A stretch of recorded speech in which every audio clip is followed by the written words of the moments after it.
Good afternoon. Welcome to today's Planning Committee. This is not a public meeting, but a meeting that the public can attend. I'm your Chair of Planning, Councillor Majid Khan. We're not expecting a fire alarm to sound, so if it does go off, please make your way out of the chamber from the back doors, down the stairs and through the emergency exit. The meeting point is Cass Theatre. If anybody has any mobility issues, please wait by the lifts and assistance will be provided. Can I ask everyone to please put the mobile phones onto silent as well? And by entering the council chamber, that you accept that you will be recorded during the meeting. It will be used on YouTube and the council's own website. If anyone intends to record any part of the meeting, please make sure it doesn't disturb the meeting and only record those who are talking at the time. Can I remind those who are going to be speaking that you'll need to press the large red button underneath your microphone and make sure that the red button is illuminated. That will make sure that you are recorded. The meeting is proceeding on the basis that panel members have read the minutes and the agenda items. If any member needs to leave the chamber during a consideration of an application, they should ensure that they don't vote on their return, as they wouldn't have heard all the information which is relevant to that application. Item number 1, apologies for absence. We've had apologies from Councillor Dan Dawson. Item 2, exclusion of the press and public. There are no exempt items on today's agenda. Item 3, are there any declarations of interest? No. Item 4, minutes of the Planning Committee held on the 29th of July 2025. Can the minutes be moved as a true and accurate record? Is that seconded? Is that agreed? Thank you. Item number 5, schedule of applications. The first application for consideration is application number 24-02334-FULM, change of use of public open space to form extension to Bloodstock Sales Complex, erection of boundary fence enclosure and associated landscaping at land to east of Goffs UK, Sandalbeat Road, Doncaster, DN2 6JP. Susie, would you like to introduce the item, please? Thank you, Chair. So this application was deferred at the last Planning Committee meeting to allow members to visit the site to assess the potential loss of public open space and its connection with the local community. The site visit took place on Thursday the 21st of August and the application is accordingly being brought back to committee for determination. My presentation today won't seek to repeat last month's presentation. Instead, I'll provide a brief reminder of the proposals and an update on any matters that have changed since the previous committee discussion. So just a reminder of the application site, which comprises a parcel of 1.6 hectares of land designated as open space on land to the east of Goffs UK, a bloodstock sales business located between Sandalbeat Road to the south and Ledger Way to the north. And the application proposals seek to address a shortage of stabling facilities at the existing Goffs complex by providing a secure enclosure where additional stables can be erected under temporary permitted development rights for up to 28 days a year. And the current application seeks permission for the change of use of 1.14 hectares of land, the erection of a boundary fence and landscaping only. This is the proposed site plan, which shows the 2.2 metre high palisade fence which is proposed with hedgerow behind and new tree planting proposed within and outside the new enclosure boundary. Just a few photos from the site visit on Thursday for those members who weren't able to attend. These photos are just showing the playing fields that are immediately beyond the proposed enclosure. We took members around the perimeter of the site where the new enclosure fence would be sited. On the left here are trees along Sandalbeat Road, and on the right, trees adjacent to Ledger Way. And then this is an existing crossing point, informal crossing point across Ledger Way, and trees immediately adjacent.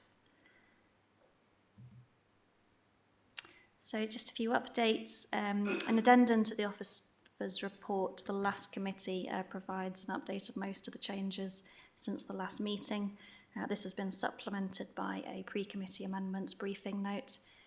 Both should be read in conjunction with the original Officer's report for the application.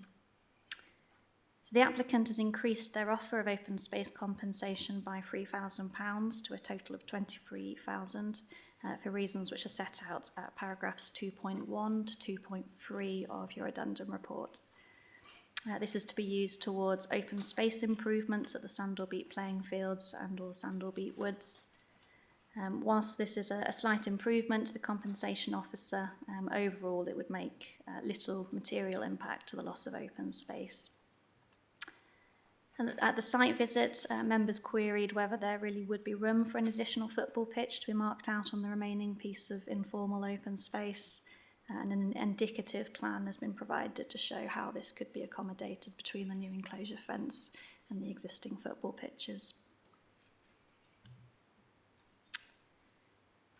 In response to some queries raised at the last month's meeting as to whether there's a genuine need for a permanent enclosure fence to secure temporary stabling facilities, some additional crime data and consultee input has been sourced from the South Yorkshire Police.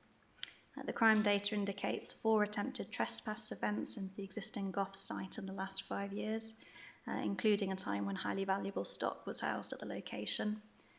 The police's designing out crime officer is of the view that a permanent security fence is necessary in this instance, given the security risk and the high value of the livestock to be housed at the site. And then at the site visit, members also queried whether the erection of the fence adjacent to Ledger Way would create a dead area near the existing informal road crossing point because of little natural surveillance, and whether it would potentially attract antisocial behaviour or criminality. And the designing out crime officer from South Yorkshire Police has also provided input onto this point. In his view, the risk is low. There's already an area of trees between Ledger Way and the existing Gough site. There's not been any issues of antisocial behaviour so far in that location, and he's of the view that that's likely to remain the same for the new area. In winter months, there's no foliage, that has better natural surveillance there, and then in the summer, should antisocial behaviour become an issue, then it could be managed by managing the tree canopies to allow more views into that area. So overall, there are no public safety or antisocial behaviour concerns with respect to that element of the proposals. Members also asked when the circus was last on the land and where the circus would relocate to if they cannot use the application site. This has been clarified with the Council's events team. The circus is already relocated from the site elsewhere to the centre of Doncaster Racecourse. And that was true from 2025, so they no longer use the site, and the development will therefore have no impact on the circus. The events team have also confirmed they don't use the site for anything else and don't have any objections to the proposal. And then finally, officers have been made aware of an email sent on behalf of the applicant to committee members on Thursday afternoon. The email does not contain any new information pertinent to the application. Nevertheless, it's been published on the Council's website for transparency purposes, and hard copies are also available at today's meeting, so that members will all have access to the same information in their decision making. So the benefits and harms of the proposal have been reconsidered in light of the new information provided to come to the overall planning balance.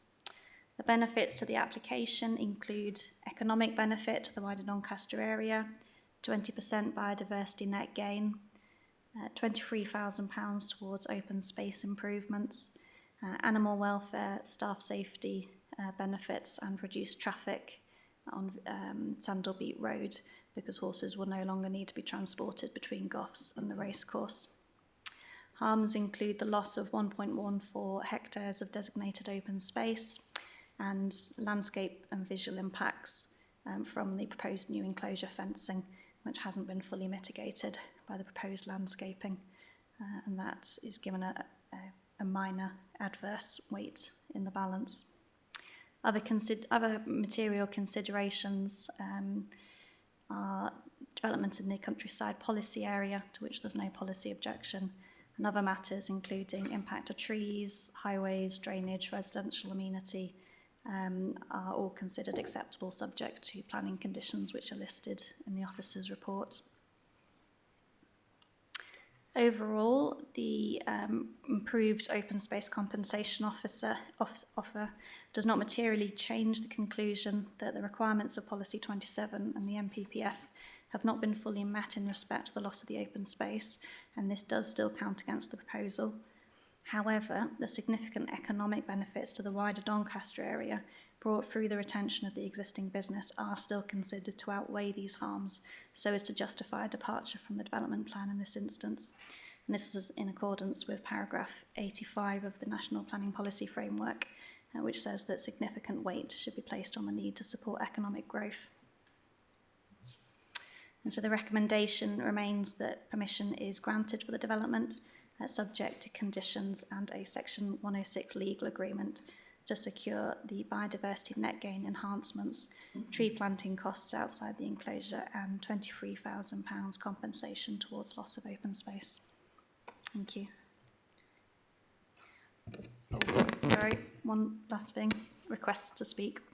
Yes, we have a request to speak from Mr. Paul Ray, member of the public, as well as Councillor Jane Kidd, who's the ward member for Wheatley Hills and Intake, both in opposition to the application, and from the applicant, Mr. Tim Kent, and agent Caroline Knutsford, speaking in support of the application. We also have Alexander Dockery from the Council's investment team in attendance, who will be available to answer members' questions on the economic considerations of the application. Thank you. Thank you, Susie.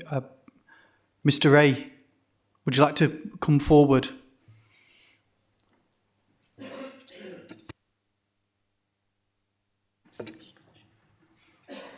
And Mr. Ray, just to confirm, you are speaking in opposition.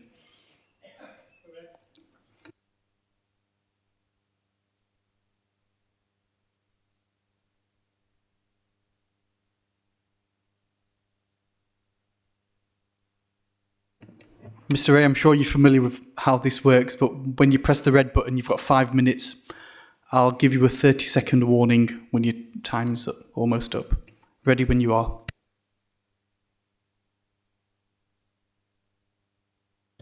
Thank you, Mr. Chairman. Well, it was not that long ago I was speaking against this proposal, and obviously I wish to do so again. I don't think anything's changed of what I said, but I would like to emphasise one or two things. For instance, the land is designated open space land for sports and public recreation. We need to protect that as parents for our next generation. Our generation gone, let one by, I'm afraid. If we start this as a process, we're going to lose a lot of land that should be there for our children and their children. And I don't think it should be developed for any kind of business. It is and has always been a place where people play sport, a recreation room for the people of Doncaster, for all of us, a beautiful vista for all those people that are entering into Doncaster. You put ugly brown stables and next to it, that all goes away. Well, we heard this morning that Goffs have actually offered an extra £3,000 excuse me, to the £20,000 they offered before. But we also heard that is still not enough. And it's not all about football players. You turned out at the site visit the other day, and there weren't any football players, but there was lots of other people there, and that's what the...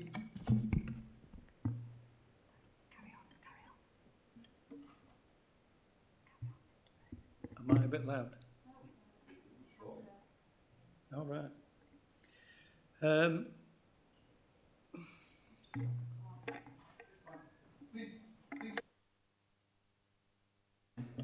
Okay, thank you.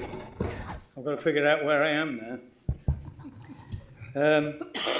Yes, we witnessed at the site visit people strolling around there, taking their dogs for a walk. So it's not all about sport. I did notice, by the way, that the person that called the site visit was not actually there. I assume he's got a good reason for that, and we'll... Absolutely. Yeah, good. That's okay, fine. Circus visit, okay, they've got another site. Going back just to remind people that the consultation get-together that Goffs put on, no one supported the application at that stage. But they did make a few complaints of noises and what have you from the existing buildings. That's going to be more than doubled.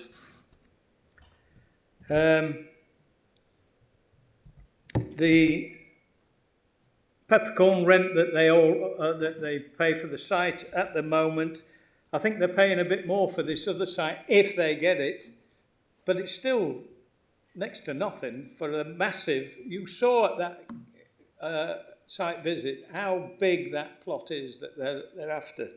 That's a big, big chunk of our land. So they're getting it for next to nothing. Right, back to the point about Goffs adding to the local economy. I said last time I was here that I read the report, and the officer who made that report, he didn't provide any evidence for that. Goffs just told them that they brought in so many millions of pounds, but they didn't provide any evidence that I'm aware of.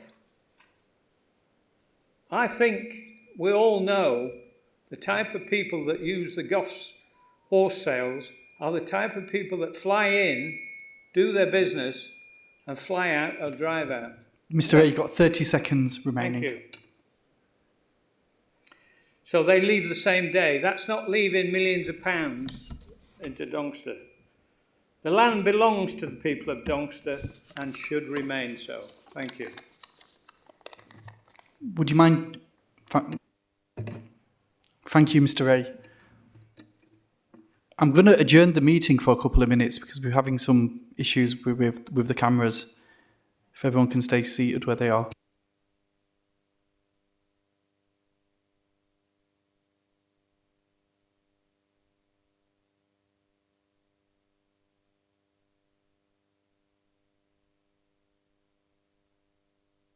It's not moving when it comes down to here.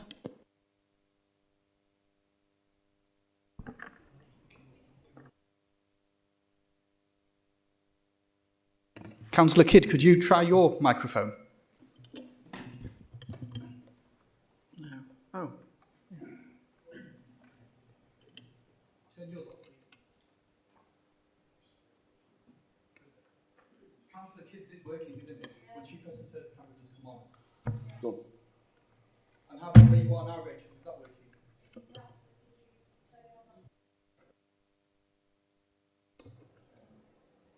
No, it's down this end of the room.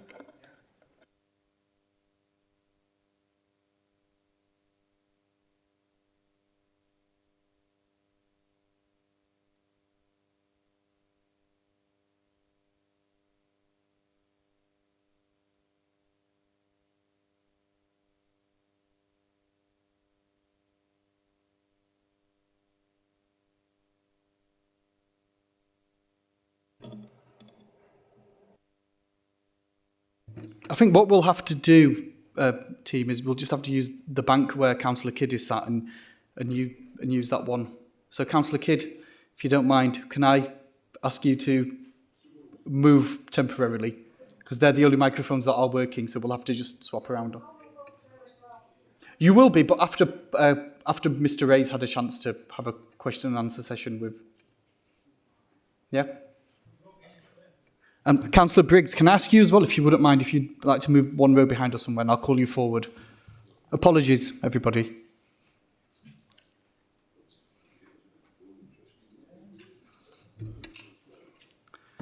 Life's never dull in the chamber, is it?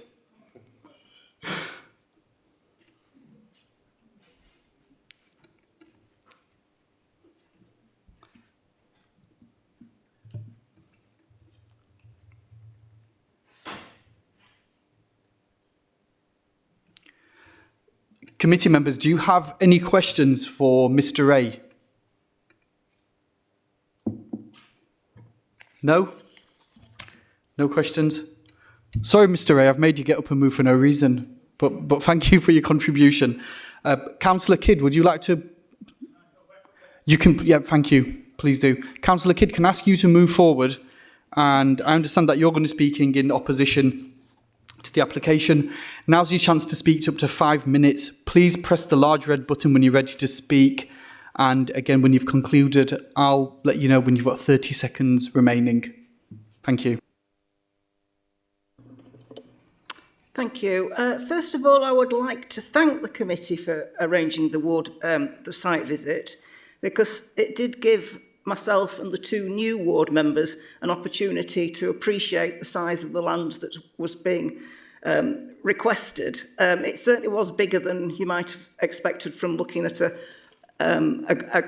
diagram on in a part of a report. So it gave us a really good idea of the amount of community space that was being asked to go back away from community use. All 3 of us are against the application. The space is for the people. Once it's gone, it's gone. There is no excess provision of open space within the ward, so that would be another reason why it could be granted, but that doesn't apply.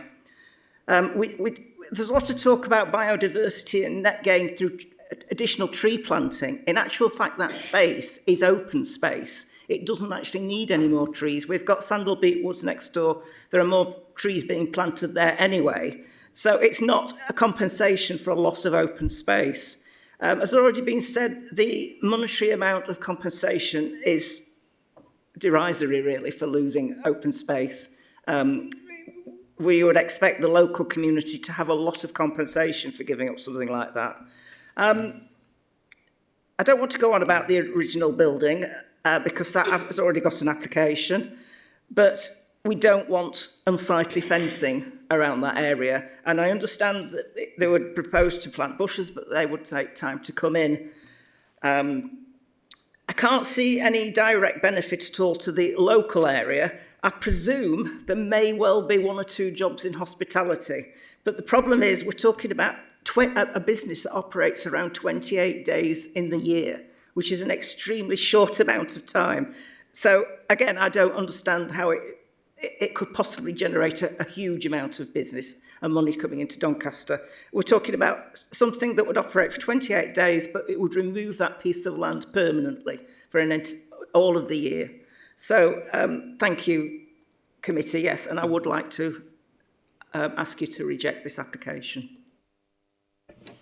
Thank you, Councillor Kidd. Do any of the committee members have any questions for Councillor Kidd? No? Councillor Kidd, thank you very much. Can I ask you to move as well now, please, because that's the only bank that's working. Thank you, Councillor Kidd.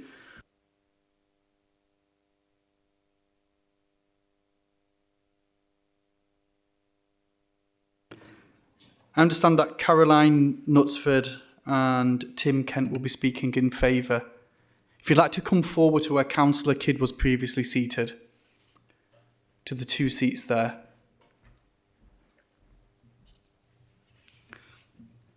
And will you be both speaking, or, yeah, just there, please.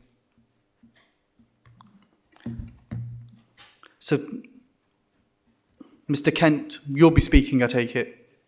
Yep. So when you're ready to speak, you'll have press the red button. You've got 5 minutes. When you've concluded, please press the red button to turn the microphone off. And I will give you a 30-second warning when your time's about to finish. Thank you.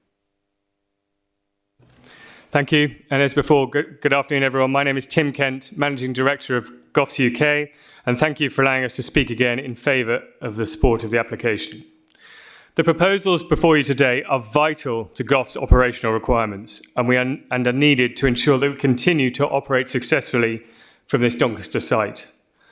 As you have heard, we need to expand to provide additional temporary stabling facilities to cater for the required number of horses on the larger sales days. The present arrangements of utilising the racecourse stables causes unnecessary vehicle trips up and down Sandalbeat Road and provides a huge impact to the welfare of the horses. The proposals will result in a reduction in vehicular movement on sales days, which will benefit local users of the open space and hugely improve the welfare of the animals. We need to improve our facilities to ensure our continued place within the industry. We are committed to remaining in Doncaster, but without the ability to improve the sales complex, we may not be here in 5 years' time, as vendors will vote with their feet and sell elsewhere. Indeed, we have been offered the chance to relocate to a South of England base, but our preference is to remain in Doncaster if we can make these vital improvements. To be clear, the business is already under threat and we need to improve our facilities. We have outgrown our current site and we need to invest. We need to improve where we are. And without this, there's every chance we won't be in Doncaster in the future. Goffs brings significant economic benefits to the local economy, as we have demonstrated as part of the application submission. Over the years, we've benefited the local area through bringing in people and trade to hotels, restaurants, taxi firms, pubs, and a wide variety of other businesses. And we want to continue and grow these links and local benefits. Indeed, this week, our biggest sale starts tomorrow. All this week, the Mount Pleasant Hotel, the Hilton, the Earl, Alston Hall, they've all been fully booked by our team. The restaurants are full, the nightclubs are full, the local economy is thriving on the back of people visiting Doncaster for the week. And I take the point about 28 days of selling. Absolutely, we're only selling for 28 days, but the horses will arrive 3, 4, 5 days in advance of the sale, and they'll be leaving 2 or 3 days after the sale. So we're actually in Doncaster for significantly longer than the proposed sales dates. We don't just fly in, we're here for the week, we're sometimes here for 10 days up to 2 weeks. Since the original pre-application consultation, we have significantly reduced the area of the proposed fence enclosure to minimise the loss of open space, and our proposed increased contribution towards open space improvements, which would help to realise a new clubhouse facility for the junior football club and deliver wider improvements to the open space and Sandalbeat Woods, benefiting both the football club and wider local residents. We hope that you approve these plans, which will be vital to secure our future in Doncaster and benefit a wide range of local businesses and the local economy. I'm joined here today by Caroline Knutsford from Itsini Projects. She's the agent for the application, and we're happy to answer questions that you may have about this proposal. Thank you.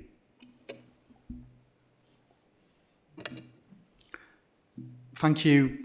Would you like to turn your microphone off if you don't mind? Thank you. Do any committee members have any questions? Councillor Kidger? Thank you, Chair. How many permanent full-time employees does Goffs have in Doncaster? 6 permanent, and we have, I think it's 12 temporary who we have on in the build-up to before and after the sale. Thank you. Microphone, please. Anybody else? Any other questions? Councillor Dennis? Thank you, Chair. I promise you there is a question at the end of this. I'm just going to quote a little bit and then I'll ask a question, okay? In the community profiles that Well Doncaster provide for council members and everyone else, there's a section here about the intake community. And it says, intake and weekly ward are significantly worse than England and Doncaster in all areas on wealth inequality. Many intake and weekly residents are currently living in poverty, which reflects a high level of multiple deprivation amongst communities. However, it must also be noted that poverty rates do differ between communities, and given that intake, as the village, data is taken at the ward level, it may not highlight the overall poverty rate within the intake community itself. Intake is the closest settlement area to this patch of land, this patch of open land, which would be taken away from the community. I know, Tim, you've said how GOS benefits the wider Doncaster economy. That's all great when you're looking at it from a business perspective for that area. But when you're a resident in that area and your land's being taken away, it can feel egregious. So how does this proposal benefit the intake community? Having spoken to the football club, Sandalby Junior Football Club, a lot of the players from the football club are from that intake area. So we already sponsor their kit, and we see that as a good way of helping them. They approached us a number of years ago and see if we would do that, and we've done it for a period of time now. But we see supporting the football club as a big part of supporting the local community for that reason. And as I said, most of the players and the teams come from that intake area. So that's our way of trying to work with the local community to make it better for everyone. Thank you. I've got a question for Mr. Kent or Miss Knutsford, whoever can answer. Are you aware of the email which was circulated by Matt Joy of Royal Pilgrim? Are you aware of the email? Yeah. So as a planning consultant, I'm sure you'll know it's highly unorthodox and unusual for an outside company then to email the whole planning committee, whatever it may be, that normally it's done through the planning officer. And I'd expect you as a planning specialist to know that. So why have you took such an unusual and unorthodox method in trying to contact the planning committee? Is it because we've got new members on the planning committee and you try and take advantage of that? Or why are we trying to circumvent the normal process in which communication is made to planning? Royal Pilgrim are the PR company, public affairs company, who were involved in the pre-application consultation in this, and have had communication throughout the process. My understanding through speaking to them that they were following the right protocol that they understood. I take note of that. Does anybody else have any questions? Any other comments? Do the officers wish to clarify any matters of fact before we go into debate? No, thank you, Chair. No?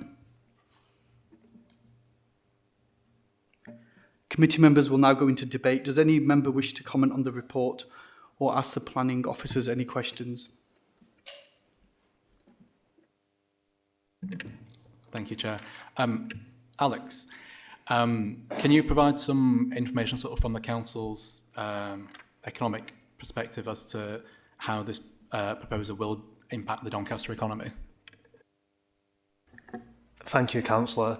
I think in terms of kind of our input, it's looking at kind of GOS's presence in Doncaster as part of that wider context. And obviously Tim outlined the business's current presence, but also kind of their desire to further invest in their site and obviously expand what they're looking to do here in our city.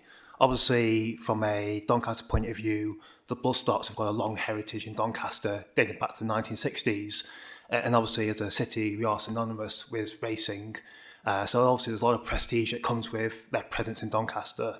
And obviously, from our point of view, we work with a lot of the businesses, a lot of the hospitality institutions that benefit from GOS's presence here in Doncaster as well. And actually, we are making new contacts and linkages with GOS all the time in terms of new restaurants, new hotels that come on stream.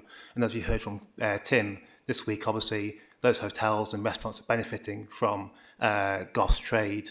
I do note that obviously in some of the representations, there was that query around how much do the visitors actually stay and frequent some of the services in our city. And I know it's not just the owners that come in, obviously in terms of the presence that GOS sales attracts. You've got the kind of the owners, the grooms, the horse box drivers. You've got the vet surgeons that come with the horses.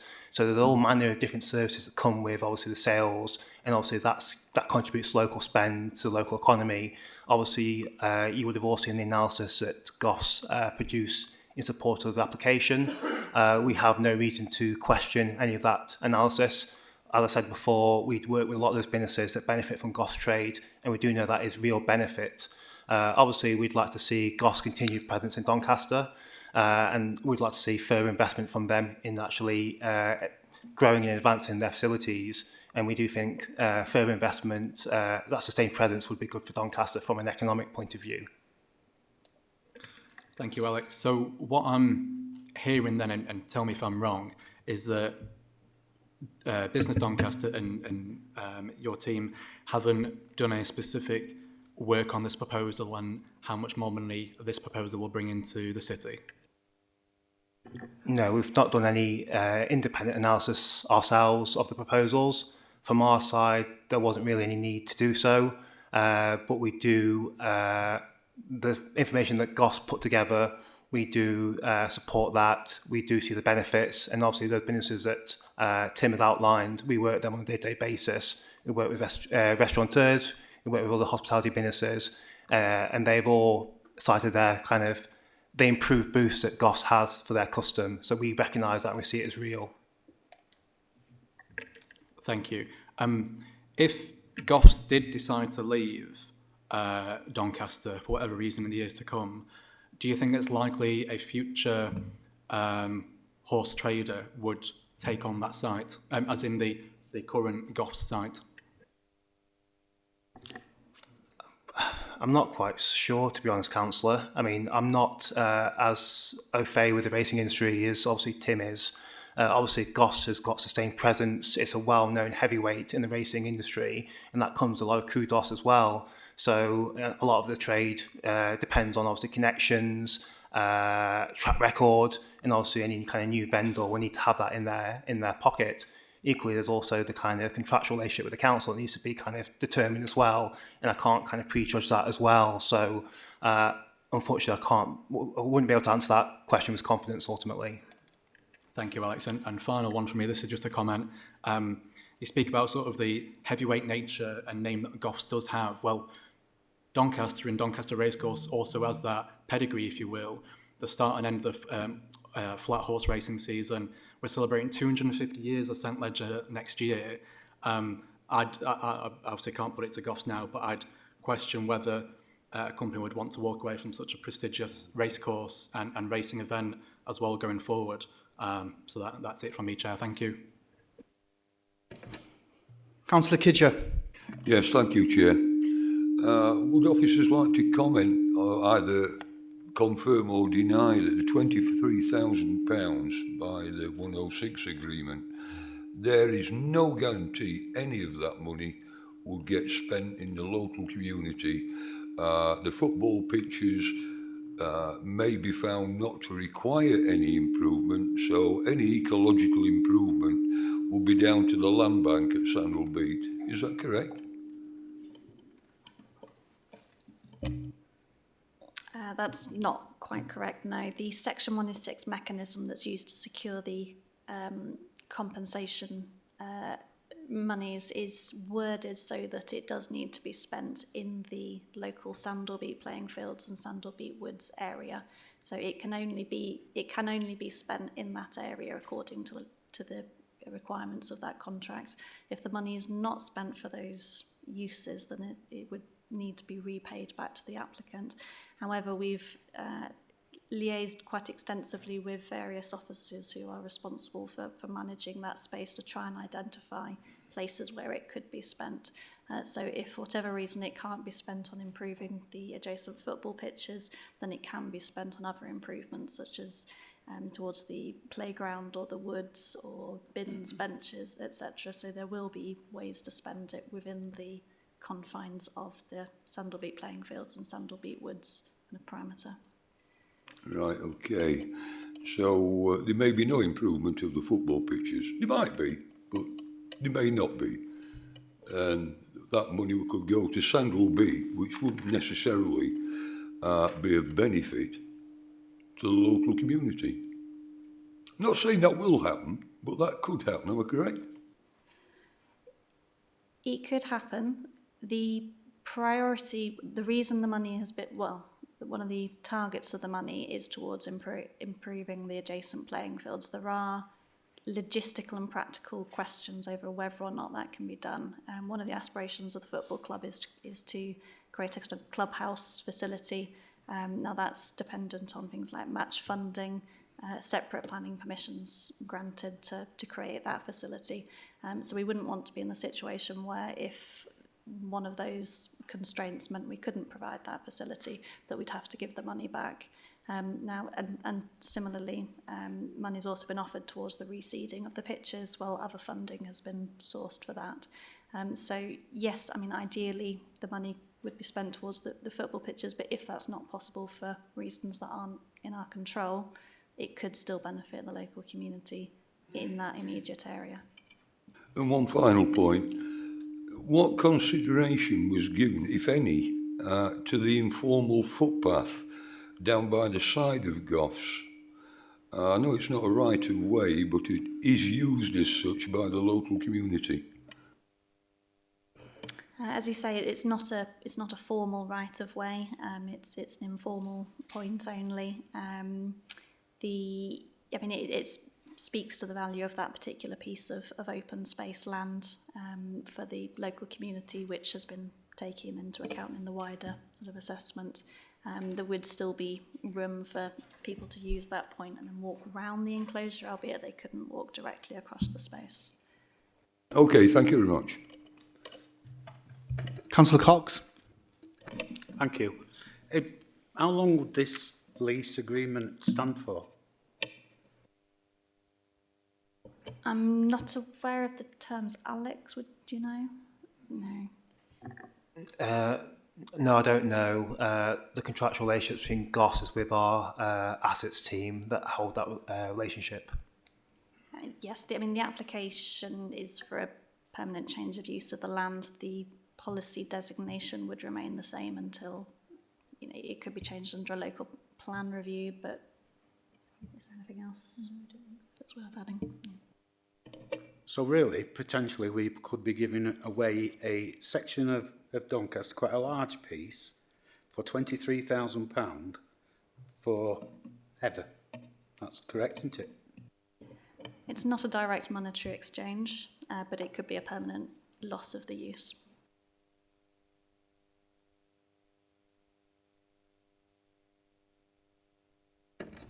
Panel members, are there any other questions or any other comments? Councillor Dennis. Thank you, Chair. I just want to comment about the site visit we went on and sort of what we saw there. When planning committee attended, we saw, I'd call it about 20 or so members of the public on the field enjoying the open space. There were children on bikes, a couple of people with footballs, there's a few dog walkers. We saw people walk from Ledger Way through the informal access point across the field there as well. And we were there for about 20 minutes or so, and so we saw it being used by the community. My own perspective on the state of the pitch, the state of the ground itself, it seemed perfectly fine to use. It could, in my view, it could be turned into a football pitch without much upgrading. And it seemed fine to play on. With the circus now relocating to the racecourse ground, there's no yearly event where the ground will get churned up either. So going forward, that land could be used more formally by the community as well. That's just my thoughts on what I saw at the site visit. Thank you, Councillor Dennis. Susie, I've got a question to you. I don't know if you can help with this. So the 23,000 which has been proposed as Section 106 money, and are we talking about a clubhouse potentially being developed on the site of land? If so, how far does £23,000 go in getting a clubhouse built? And second of all, would it be a permanent structure? Would we need to get planning permission? Would that land then need to be transferred over to the football club, in whichever entity that sits under? Or would that be retained by the local authority and we would then maintain and look after the clubhouse? And have we had those kind of discussions about how that works out? That's if it's spent on the clubhouse. Alternatively, if it's not, then it will be spent in and around intake and that area, but it might not necessarily be spent on Sandal Beat Wood. Is that correct? Quite a few questions there. Sorry. Yes, so you've mentioned a number of the sort of uncertainties around the feasibility of the clubhouse proposal, which is one of the reasons we haven't specified it in the wording of the Section 106 agreement. It would require separate planning permission. It would need discussions with the council's assets team as to whether a lease or a sale of the land was appropriate. And in terms of the funding, I understand that the football club has on offer of some match funding. If they can raise a certain proportion of the money that's required towards it, then I think it's the Football Foundation would match that amount. I know at the moment they're looking at something quite basic in terms of storage containers, but again, that would, in terms of whether that would be acceptable from a planning perspective under a separate application, it's difficult to say at this point. And so, yes, all of those uncertainties are why we've kept it broader in terms of the Section 106 agreement, and why it could go towards these other improvements, specifically at the Sandalbeat Road open space area. Does that answer everything? Yeah, I think, yeah, so there's lots of unknown unknowns, and a part of that would also be around the security risk of a clubhouse there as well, of how that would be managed and maintained as well. I think someone in the last meeting did reference security issues on that piece of land. So if there's then going to be a clubhouse there, then we'd have to factor that in, and maybe that would then need to be fenced off. And yeah, I'm just, like I said, unknown unknowns. Panel, Councillor Dennis, and then I'll bring in Councillor Wood as well. Sorry, Chair. I did want to ask Susie and Emma, the overall tone, I would say, that the applicant and application is bringing is that if this proposal isn't accepted, the business probably will move away from Doncaster in the next 5 years. I want to ask if that is something within planning regulations that we can consider.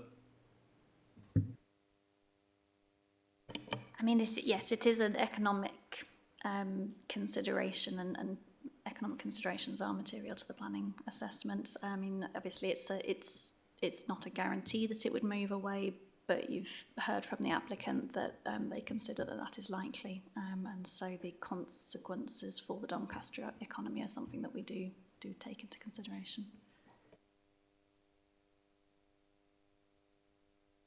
Councillor Wood. Thank you, Chair. Just looking at Google Maps. What do we do without Google Maps? Ledger Way has got like 2 or 3 crossing points for people to use to get onto the other side from the intake estate. The last one that we described earlier as the informal entry outside of Goffs has actually got a crossing point in Millet Road that allows pedestrians to go from one side to the other like a stepping stone in the middle. If we give this proposal to Goffs, you're nearly going down as far as the old Daneham Academy before you're going to be able to cross over again. So not only is it creating no natural entry to the area, but it's also meaning that the people of intake are having to go further along a busy stretch of road to get over to the other side, and probably more likely they're not going to find a safe point, because looking at the road it doesn't look like there is anywhere that's actually safe to cross over. So that's something that I think we should take into consideration. Is that something that you can concur? I'll bring in Emma, but on the site visit on the day, we did reference this, that lots of school children do use that crossing point when they're going across from intake across the field, and it was noted on the day, but I'll let Emma come in on that from a planning point of view, whether it's something that we can use. It was more the point that you said it's an informal crossing point, but you can see it's a well-worn crossing point. It's a very well-used formal, Yeah. It's a very well-used informal crossing point that you've pointed out. It's been set up in that way. So there's an island in the middle to allow people to cross over. What I'm getting at is that there's no more islands. Are we going to have planning coming back to us, or are we saying, right, we need to put in a crossing point somewhere else, which is going to be another cost that's going to come to the council as well? Very good point, Councillor Wood. So yes, access into the open space from the local residential areas is certainly a material planning consideration. I have a recollection that there is another point at which people do cross over into the site. I can't quite remember off the top of my head whether it's got an island in the middle of the road or not, but there's a sort of there's a informal path across from Sandalbeat Road towards Ledger Way, which is where the marked pitches end. And I thought there was something over there as well that people could still use to get across, but I'm not 100% certain. Chair, if I could just add as well, I think it's important for planning committee to remember that, as Susie said earlier, this isn't a designated public right of way, it's an informal route across the field. So as Susie mentioned, it speaks to the value of the open space, that people feel able to use it and cut across and use it in that way. But I would caution against going down the route of saying that any loss of that informal connectivity would be a grounds to refuse on planning terms. I would suggest that actually the wider kind of use of the area overall speaks to the value of the land, rather than necessarily focusing specifically on that route across to get to the highway on the northern end. Thank you. Councillor Wood, do you want to come in again? Yeah, just to finish up. Yeah, I think the point I'm trying to make is, one, it's a valuable piece of land, we understand that. And another thing, well, we didn't realise how big it was. I went before because I had other things to do, but I've been and had a look at that area. I think Goff's existing is already 1,000 foot long. So we've already got 1,000 foot of that roadside that's going to be impossible to get over. We're now adding another 300 foot to it, or whatever this land deal is going to make. It's just getting more and more, one, getting into open space, it's going to be impossible. And the second thing is, when you get to open space, there's not going to be an open space there because it's going to be fenced off. I did suggest at my previous meeting we should be looking at possibly allowing temporary fencing. We're going to be putting temporary stables there. What's so important about having a fence that's permanent? Why can't that be temporary? But there's a song I was saying earlier, there's a song that says we're going to take all trees and put them in a museum and then charge everybody $1.50 to see them.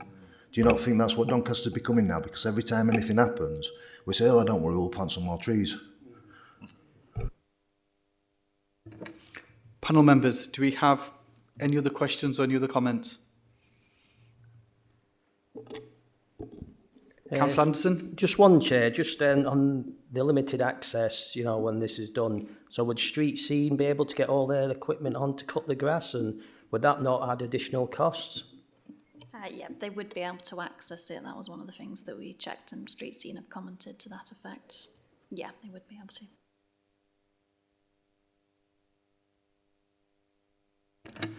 Is there a proposal to grant planning permission subject to the completion of a Section 106 agreement and the imposition of planning conditions? Is there a mover for the recommendation? Okay. If no one else is going to move it, I'll move the recommendation. Will anyone second that recommendation? No? Okay. Is there an alternative proposal that anyone would like to put forward? I propose we reject this application. I propose we reject this application. Is anyone... Sorry, Councillor Anderson, can you just confirm the planning reasons as to why you're making that proposal? Can you confirm the planning reasons as to why you're making that proposal to reject? Can I just read something out, and the reasons are within that, if that's okay? As a committee, we have to weigh up what is more important, the bloodstocks or the large public space which will be used by the public of all ages 52 weeks a year. Public open space provides physical health, mental well-being, social cohesion. This area provides safe and accessible space for a range of physical activities, from formal sports to informal play, walking, picnics, possible football pitches that are in great demand, and possibly even a further play park. It offers opportunity for exercise for people who may not be able to afford gyms and other costly leisure pursuits. Also, studies show that access to open space can reduce the risk of serious health condition. It's also a place for social mixing, which is so vital for so many people. It will only be used by Goffs on a limited number of days, but it will be used by residents for 52 weeks a year. So for me, leaving it as an important public open space outweighs the limited use by Goffs. To me, this public open space is so important, and it brings things that money just can't buy.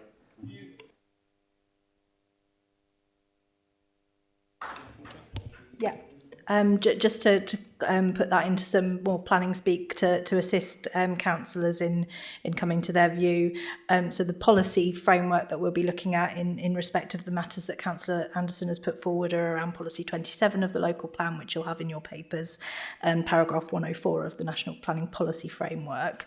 And so what I've heard from the debate and from what Councillor Anderson has just put forward there is, and I'm surmising here, but just to get it into a ground of refusal for you, the proposed development resulting in a substantial loss of designated public open space which provides an important function as informal recreational land for the local community. The loss hasn't been justified, and when you're weighing that against the economic benefits to the business and the wider community in terms of the financial contribution that's being proposed, doesn't outweigh the harm arising from the loss of the open space. Can someone second that, please? Councillor Dennis.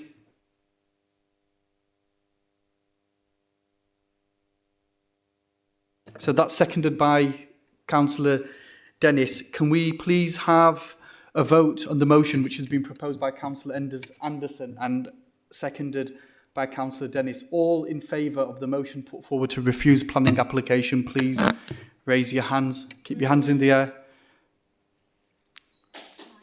Rachel, have you got that? Anyone against? Sorry. And I'll be abstaining. Can you please note that, please, Rachel? So that application has been refused. I'm going to ask for the meeting to be adjourned for 5 minutes so we can work out what's going on with the cameras, because even the bank across where officers are sat is not working. Owen, do you want to put your microphone on for me for 1 second? Yep. Is that working? No. No. So we'll adjourn for 5 minutes. If you want to get a cup of tea or anything else, we'll come back in 5 minutes.